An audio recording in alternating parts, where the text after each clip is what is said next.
And whatever people do, they always have a reason. They may not be aware of the reason consciously, but there's always a reason.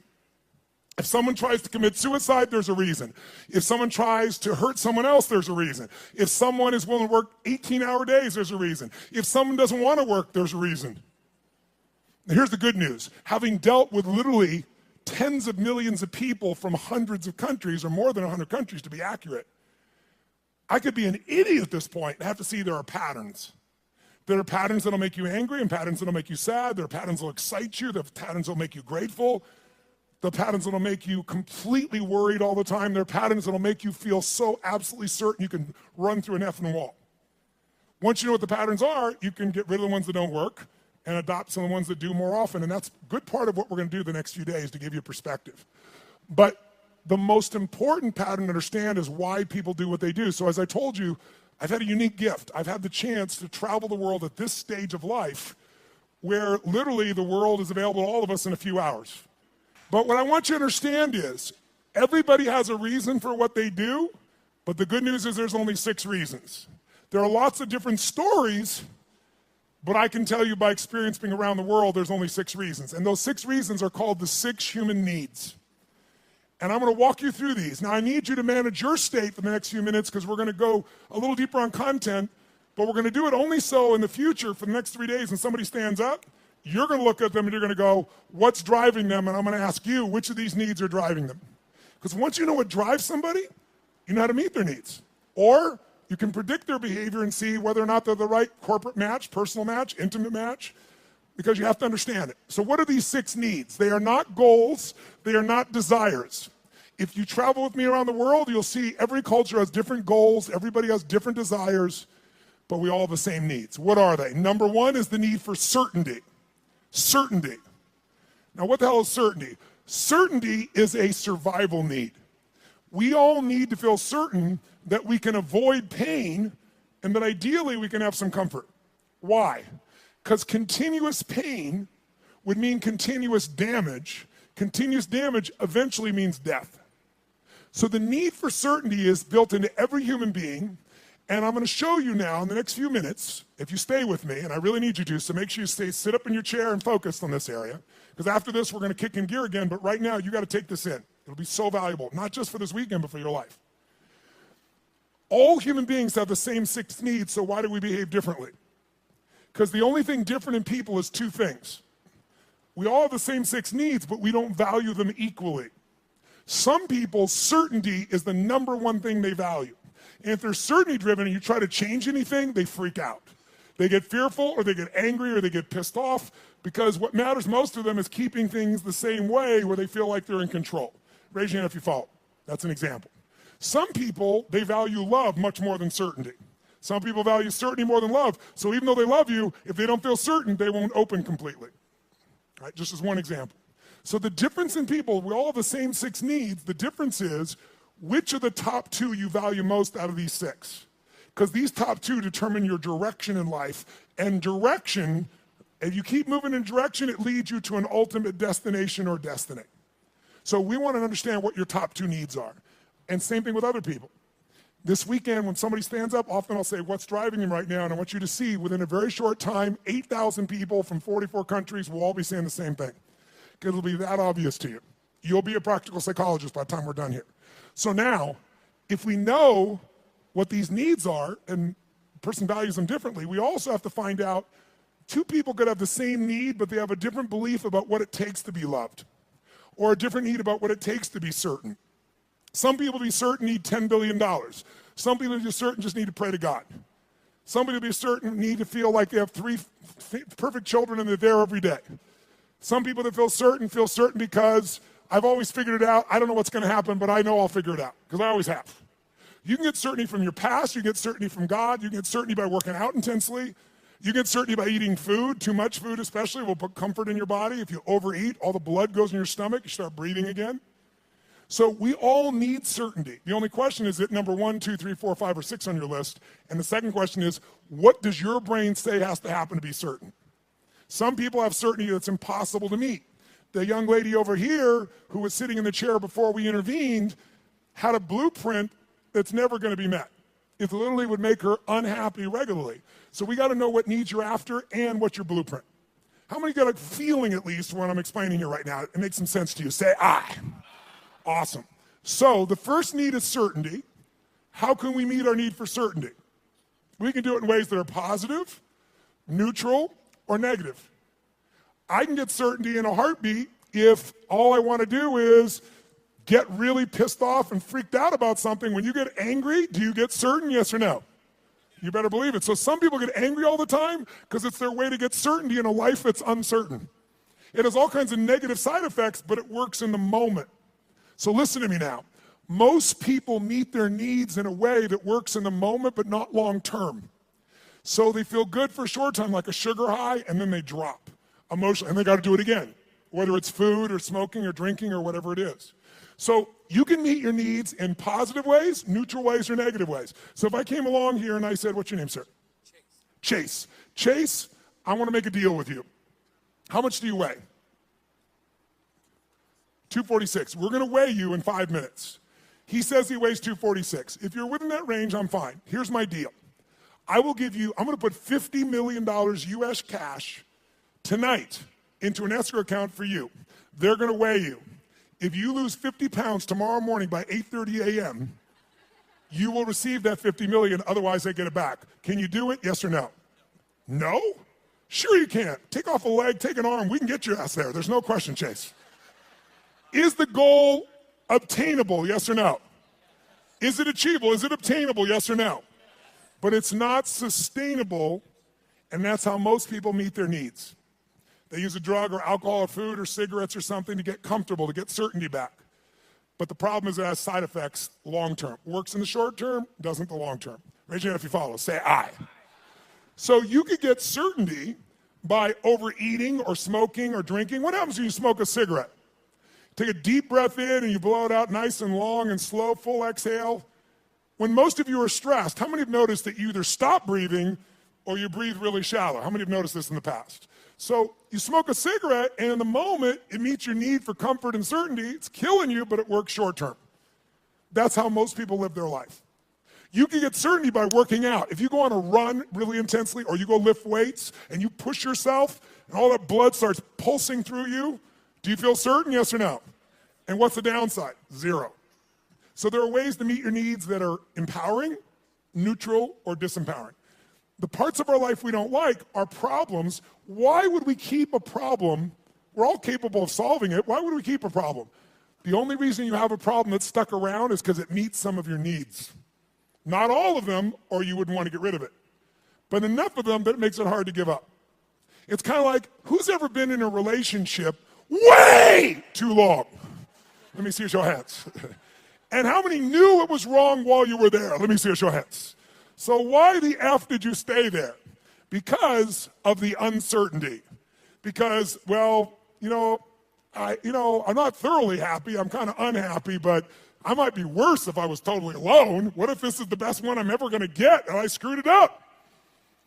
But what happened was most of you had that feeling, talked yourself back down into the relationship multiple times until one day you hit a threshold where your brain went, it was painful in the past, it's painful in the present, it's going to be painful in the future, I'm out of here. Who's done this before? Say I. So there is a threshold that we can find, and if we find that threshold, we can break through it pretty damn easily. We can shift, we can get to where we really want to go. So what I want you to get is, of these 6 needs, we all find a way to meet them. The only difference, again, is which are your top 2 out of the 6, and I've told you certainty so far. And what are your beliefs or rules, or what's your blueprint on how to get that? Her blueprint was please everybody, which is impossible, so it won't work. Raise your hand if you follow, okay? So let's take a look. What's the second human need? Well, first of all, you can get certainty in so many ways. You get certainty by praying to God. You can get certainty by doing a ritual the same way every time. You can get certainty by lowering your expectations, saying nothing ever works, nothing ever will, everybody screws things up. You'll lose your dream, but you'll gain your need. By the way, jot this down. People will give up their goals and dreams to meet their needs. People will give up their goals and dreams. They'll even give up their own values to meet their needs. I'll give you an example. How many of you in this room consider yourself to be an honest person, very honest person? Raise your hand if you consider yourself to be very honest. Raise your hand nice and high. Okay, drop your hand. Raise your hand if you lie. Let me see your hands if you lie. You can explain this to me, will you? Here's how it works. See, in your mind, you know who you are. Why would someone lie who values honesty? No one told you to be honest. You want to be honest. Because if you think being honest is going to cost you one of your needs like love or certainty, you'll lie. You'll call it a white lie, but you'll lie. Who knows what I'm talking about? Now, there's some people that never lie because they value certainty of always telling the truth so much. Right? It has to do with their rules or their belief structures. Does this make sense? So tell me something. You can meet the need for certainty so many ways, right? So here's the question. You can go ahead. Here's the question. What if you were certain every moment of your life what was going to happen before it happened? What if you knew what people are going to say before they're going to say it? What if you could feel what they're going to feel? What if you knew every moment before it happened what people are going to say and do? In the beginning, that would feel really exciting. But after a while, if you know what's going to happen, when it's going to happen, how it's going to happen, tell me what you're going to feel after a while. What are you going to start to feel? Tell me. What? Bored out of your mind. That's why God, in her infinite wisdom, gave us a second human need. And that second human need is uncertainty. We have a need for uncertainty. We have a need for surprise. We have a need for variety. In fact, what's the phrase? Variety is the what of life? Spice of life. Now, how many of you in this room, raise your hand, how many of you in this room love surprises? Raise your hand if you love them. Say I. Bullshit. You love the surprises you want. The surprises you don't want, you don't want. You call them problems, don't you? So don't tell me you like surprises. You like the surprises you want. Here's my point. Can you meet more than one need with the same action or emotion or belief system? Yes or no? Write this down. Anytime your mind perceives that doing something, anytime your mind perceives that doing something, believing something, or feeling something meets at least 3 of your needs, so anytime your mind perceives that doing something, feeling something, or believing something meets at least 3 of your needs, then you will become addicted to that thought, that feeling, that emotion, or that action. You can be positively addicted or negatively addicted, but you're going to be addicted. Anytime your brain perceives that something you believe, do, or feel meets 3 of your needs, you'll get addicted to it. Now, I'm going to show you why this is important. Let's look at 2 needs for a second. Is it possible to meet your need for certainty and uncertainty simultaneously, even though they're opposite needs? Yes or no? I'll give you an example. Who here has ever rented a movie that you've already seen? Let me see a show of hands. Get a life.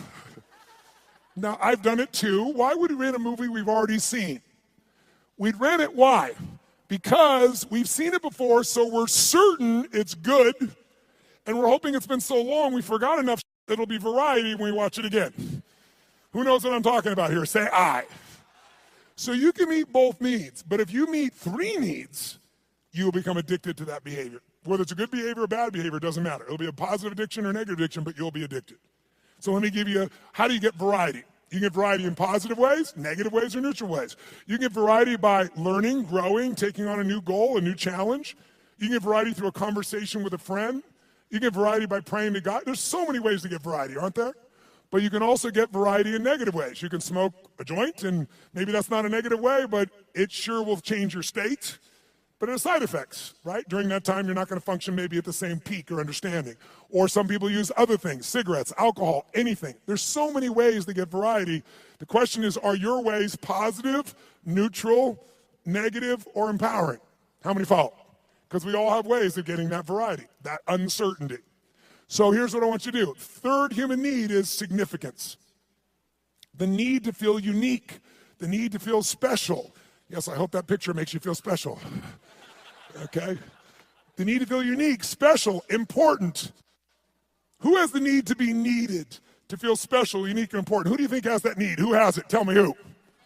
What about people who say, I don't want to be special? Do they still want to be special? Yes or no? You bet your ass they do. Thous protest too much. Now, they don't want to be so special that you attack them. They might want to stay undercover, so to speak, but they still want to feel special. They want to feel unique. They want to feel needed. They want to feel important. So there are lots of ways to feel special.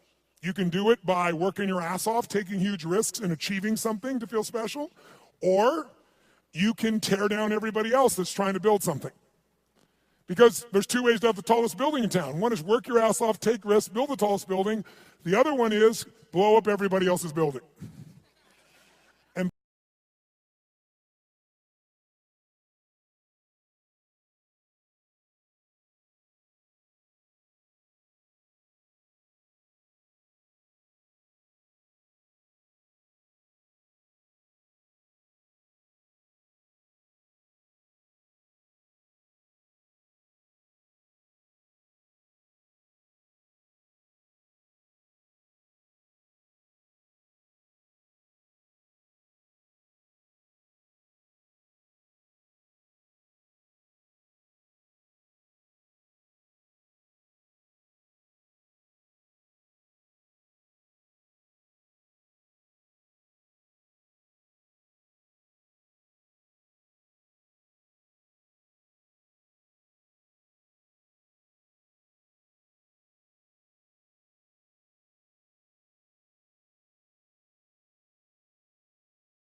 but the women have, and the reason is because they have that connecting power as their strength. Now, can any man become more love-driven? Yes. Can any woman be more significance-driven? Yes.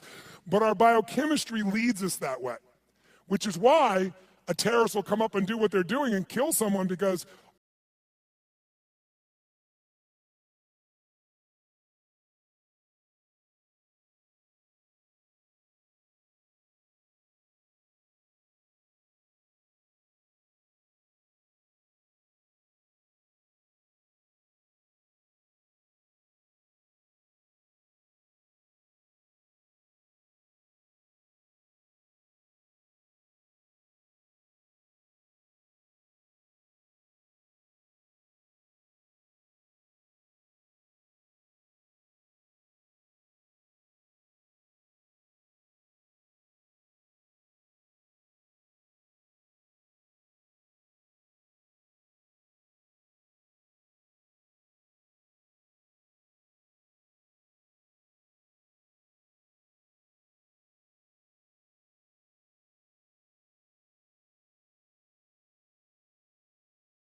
yourselves.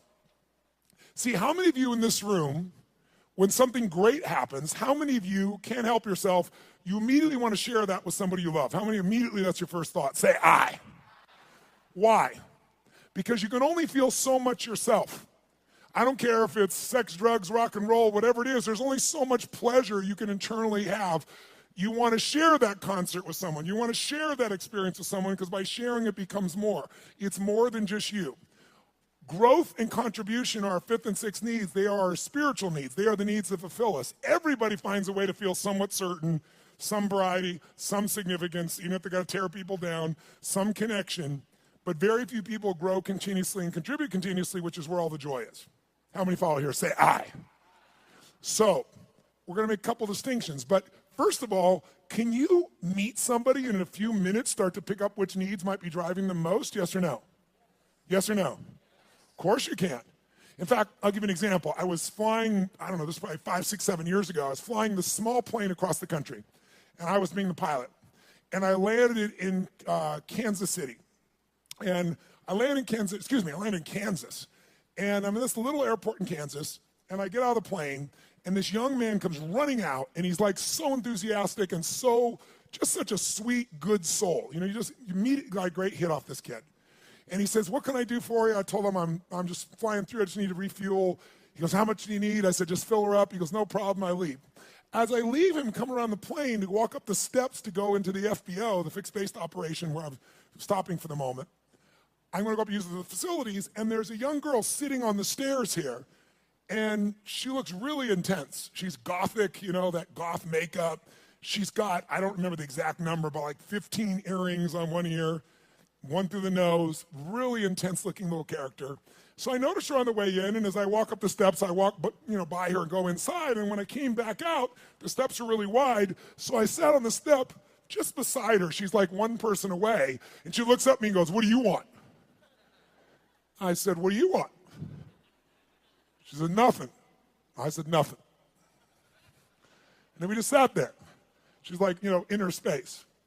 And I said, actually, there is something I'd like to know. I said, you don't have to tell me, but I'm going to leave here in a few minutes. You're never going to meet me again. Is that your boyfriend out there? She goes, well, sort of. Like she wants him to be, right? And I said, that's nice. I said, he seems like a really, really nice kid. He's not nice. He's strong, she tells me. I said, okay, well, I think he's strong and nice. She said, well, maybe he is. I said, I'm going to leave in a couple minutes, but I'm just curious.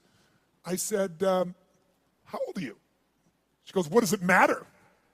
I said, it doesn't, and I'm about to leave, so why don't you tell me? She said, I'm 13, and I about fell over. This girl, 17 would be the youngest I put her. Totally made, makeup made up in every detail, right? So I'm like, wow. She goes, are you surprised? I said, yeah, I'm really surprised. She goes, did you think I was older? I said, yeah. I said, and that kind of saddened me a little bit for you. She said, what? I said, I don't know. I said, I'm curious. I'm going to leave here in a few minutes. And she goes, you're curious about a lot of things. I said, I am. I said, how come, and I'm making up the number, it may have been 13, but it was more than 12. How comes 13 or 15 earrings? And she says to me, because everybody else has 5. Now, if I don't tell you anything else about this young lady, what would you say is the number one need that's driving her at this stage of her life right now? Nice and loud, go. Which one, nice and loud? How many said significance? Raise your hand. Absolutely right. You can see it easily. But people are driven by more than one thing. And as I'm watching her in this really tough-ass approach and thinking about how she's adapted to be unique and significant, I look down and I see she has a keychain, and it's a Tigger keychain. You know Tigger, the Disney character, Winnie the Pooh Tigger. And I go, cool keychain. And she goes, yeah. And all of a sudden I saw a little girl there for a second. And I said, Tigger, I said, where'd you get that? She goes, well, my dad got it for me. And all of a sudden there's a 13-year-old girl there. It's totally amazing. And I said, really? She goes, yeah, I really love Tigger. I even have Tigger curtains, and I have a Tigger sheets. It's embarrassing, but I love Tigger. So tell me something. This woman's need, she meets her need for significance by doing what?